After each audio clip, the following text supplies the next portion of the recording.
Rumah adat Banjar Gajah Manyusu.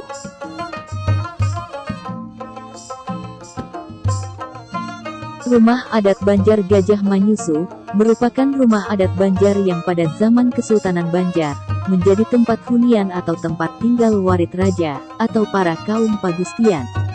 Untuk detailnya, fungsi rumah adat ini adalah sebagai sarana atau perwakilan kesultanan di masyarakat, yang mana jika masyarakat ingin menyampaikan sesuatu, masyarakat akan menemui pemilik rumah ini.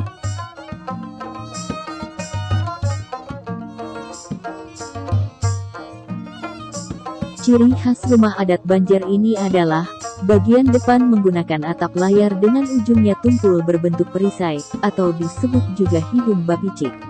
Rumah adat ini adat yang mempunyai anjungan dan ada yang tidak. Bentuk atap anjungan pada umumnya menggunakan atap perisai.